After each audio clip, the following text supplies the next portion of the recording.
62 సార్లు వేయండు ఇప్పటికి 62 సార్లు ఎందుకు పోతాడు మన కోసమో రాష్ట్రం కోసమో కాదు పోయేది కేవలం సంచులు మోసుకపోవాలి జీ హుజూర్ అనాలే సల్యూట్ కొట్టాలి నా పోస్టు జర దండం పెడతా ఇంకో 4 రోజులు ఉంచు నీకింత నాకింత అని మాట్లాడుకోవాలి ఆడ మూట పెట్టాలి దండం పెట్టాలి రావాలి అమ్మాయి అనుకుంటా ఇది ముందే చెప్పినాం ఇది కూడా మనం ఢిల్లీ పార్టీలకు మన జుట్టిస్తే తెలంగాణ ఆగమవుతుంది మన జుట్టు అలా చేతులు పెడితే తెలంగాణ ఆగమవుతుంది కాంగ్రెస్ వాడైనా బీజేపీ అయినా ఒకటి సంచులు మోసేటోడు ఇంకోటి చెప్పులు మోసేటోడు పెద్ద తేడా ఏం లేదు ఒకళ్ళేమో సంచులు మోసే పార్టీ ఇంకోటేమో చెప్పులు మోసే పార్టీ అమిత్ షా రాగానే చెప్పులు ఎక్కడిపుతారా అని తిరుగుతున్నాడు ఒక ఆయన వెనక ఎవరో మీకు ఎరికన్నా నేను చెప్పా ఎరికే కదా ఎరికే కాకపోతే మరి సుమన్కి చెప్పి వీడియో పంపిస్తాం మీకు చూసుకోరు ఒకటేమో సంచులు మోసే పార్టీ ఇంకొకటేమో చెప్పులు మోసే పార్టీ ఇంకా ఎంత అందంగా చెప్తారంటే కాంగ్రెస్ వాళ్ళు ఎలక్షన్ల ముంగట బా గ్యారంటీల గురించి చెప్తుంటే స్కీముల గురించి చెప్తుంటే మనోళ్ళు అసలు ఎక్కడోళ్ళు అక్కడ మైమరిచిపోయినరు బా బా బా బా బా ఎంత అందంగా చెప్తున్నారు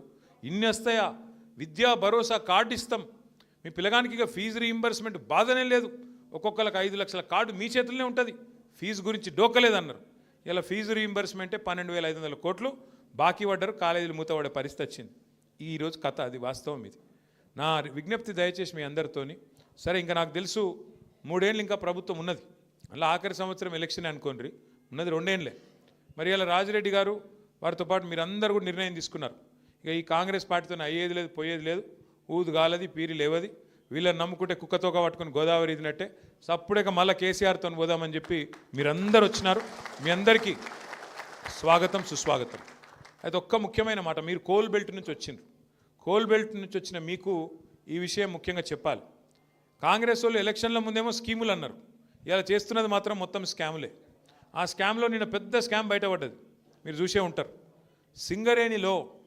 ఇదివరకెన్నడూ లేనంత పెద్ద ఎత్తున దోపిడీ జరుగుతూ ఉన్నది కేసీఆర్ గారు ఉన్నప్పుడు సింగరేణిని లాభాల బాట పట్టించి నష్టాల నుంచి గట్టెక్కించి కార్మికులను కడుపులో పెట్టుకొని కార్మికులకు 10 హామీలు ఇస్తే 9 హామీలు నిలబెట్టుకున్నాం 90% మనం వారికి పూర్తి చేసి కార్మికుల కడుపు నింపే ప్రయత్నం మనం చేసినాం కానీ వీళ్ళు ఏం చేస్తున్నారండి సింగరేణిలో కొత్త నిబంధనలు గతంలో మన ప్రభుత్వం ఉన్నప్పుడు 9.5 ఏళ్ళు సింగరేణిలో ఏదైనా టెండర్ వస్తే ఎవరన్నా రావచ్చు ఎక్కడి నుంచి దేశంలో ఎక్కడి నుంచైనా రావచ్చు టెండర్ వేసుకోవచ్చు అక్కడ కోట్ చేసిన అమౌంట్ ఏదైతే ఉంటుందో దానికంటే తక్కువకే పోయింది 100 రూపాయలు అంటే 80 రూపాయలకే నేను చేస్తా అని చెప్పి పోటీలు పడ్డారు వచ్చిన వాళ్ళు పోటీలు పడి మైనస్ టెండర్లు వేసి ఆ రోజు పనిచేసిండ్రు కానీ కాంగ్రెస్ రాగానే ఒక కొత్త నిబంధన పెట్టిండ్రు ఏమని సైట్ విజిట్ సర్టిఫికేట్ అట అంటే ఏమిటిది ఇప్పుడు నువ్వు ఉదాహరణకు నువ్వు చెన్నూరులో ఉన్నావు ఇక్కడెక్కడో మహబూబ్ నగర్లో ఒక పని పడ్డది నిజానికైతే ఏంది ₹1,00,000 దాటితే ఏ టెండర్ అయినా కూడా ఈ టెండర్ ఎలక్ట్రానిక్ టెండర్ అంటే ఎక్కడ కూర్చున్న వాళ్ళైనా ఎక్కడైనా టెండర్ వేసుకోవచ్చు వాస్తవానికి చిన్న కాంట్రాక్టర్ అయినా పెద్ద కాంట్రాక్టర్ అయినా ఎక్కడున్నాడైనా కంప్యూటర్లో కోడే కొట్టుడే గీడ పని ఉన్నదంటే ఈ రేటుకు నేను చేస్తాను కొట్టుడే కానీ సింగరేణిలో కాంగ్రెస్ రాగానే కొత్త నిబంధన పెట్టిండ్రు ఏమని నువ్వు మా దగ్గర బొగ్గుబాయిలో మా చెన్నూరులో మా మందమరిలో పనిచేయాలనుకో నువ్వు రావాలి మొదలు వచ్చి మమ్మల్ని కలవాలి కలిసి సైట్ చూడాలి చూసినట్టు నేను సర్టిఫికేట్ నీకు ఇవ్వాలి ఇస్తేనే నువ్వు టెండర్లో పాల్గొనొచ్చు అని కాళ్ళల్లో కట్టబెట్టే స్కీమ్ పెట్టిరు ఎందుకు పెట్టిరు ఇది ఆయన వస్తాడు కదా వచ్చినోడు రాగానే ఆయన పుట్టుమచ్చలు ఎక్కడున్నాయి ఆయన పుట్టు పూర్వోత్తరాలు ఏంది ఆయన ఏ కులము ఏం గోత్రము ఎన్ని పైసలు ఉన్నాయి మనకి ఎన్ని ఇస్తాడు ఇవన్నీ రాసుకున్నారు రాసుకొని ముఖ్యమంత్రి బామ్మర్దినాడు ఒక ఆయన సుజన్ రెడ్డి అని ఆయన ఫోన్ చేయాలి సీదా నువ్వు ఎట్లెత్తావా టెండరు మేము ఇక్కడ అందరం కలిసి కూర్చున్నాం 4-5 మాట్లాడుకున్నాం ఇగో నువ్వు వేయద్దు అని బెదిరిస్తాడు ఆయన వినలేదనుకో అవతల ఫోన్లో వినకపోతే ఏం చేస్తారు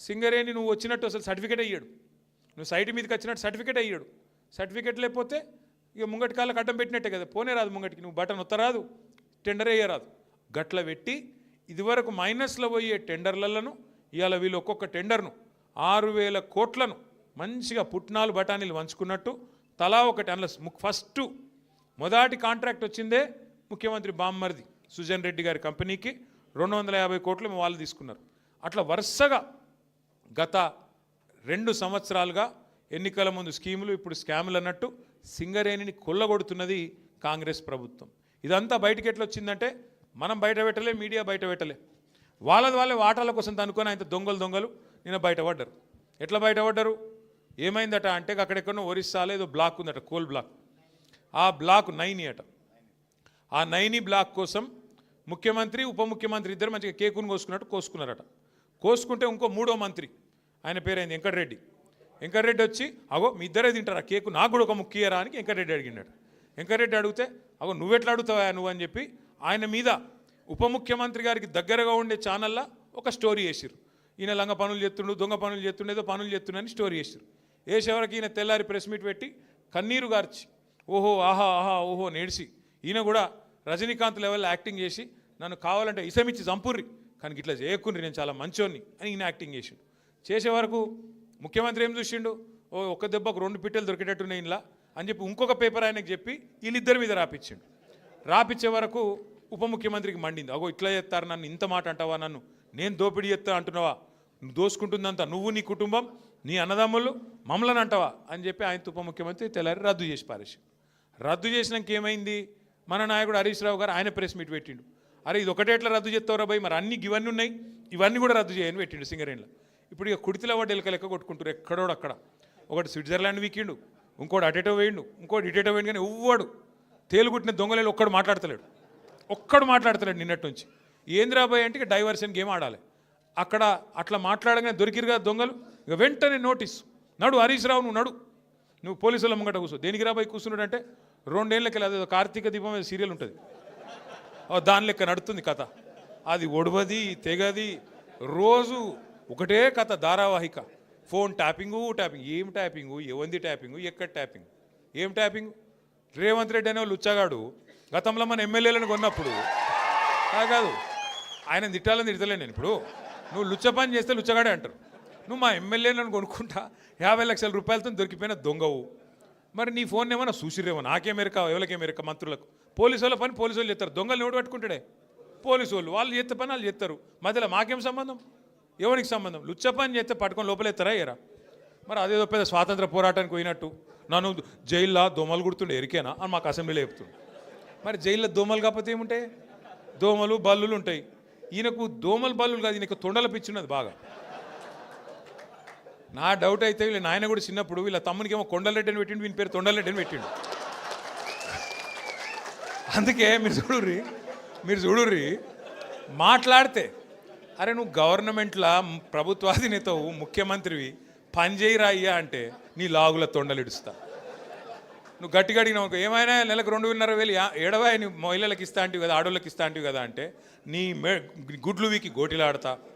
రైతులకు రుణమాఫీ చేయకపోతే ఏమయ్యా అంటే నీ మెడల పేగులు వేసుకుంటా. ఇక ఈ సిపాయి ఇప్పుడు హార్వర్డ్ పోతున్నాడు, హార్వర్డ్ పోయి ఆడేం చేస్తాడు వాళ్ళకు కూడా నేర్పించేస్తాడో ఏం పాడు ఇవన్నీ. అమెరికా వాళ్ళని కూడా బ్రష్ పట్టించి వాళ్ళకు కూడా అడ్డమైన భాష నేర్పించి లేకపోతే ఇంగ్లీష్లో మాట్లాడతాడేమో. In your trousers big lizards అంటాడేమో. అదే సినిమాలో చిరంజీవి చెప్తాడు ఇన్ ఫ్రంట్ క్రోకడైల్స్ ఫెస్టివల్ అన్నట్టు. అంటే ఇప్పుడు భాష వచ్చుడు రాకపోవడం పెద్ద ముచ్చట కాదు, ఇంగ్లీషు రావాలనేది కూడా కానూనేం లేదు. కానీ ఈయన బాధ ఏదో నాకు అర్థమవుతుంది. నువ్వు ముఖ్యమంత్రి లెక్క పని చేయన్నా, 4 మంచి పనులు చేయాలి, శభాష్ అనిపించుకోవాలి. చెన్నూరులో మేము అంబేద్కర్ భవనం కట్టినాం, ఓ మహిళా భవనం కట్టినాం, ఓ మార్కెట్ కట్టినాం. నువ్వు 4 గట్టు, మేము వద్దన్నామా? మేము ఒక స్కూల్ కట్టినాం, నువ్వు 4 గట్టు. మేము 100 కోట్లు తెచ్చినాం, నువ్వు 200 కోట్లు నేను ఆపిండా. గవి ఏం చేయరట. ఒకటే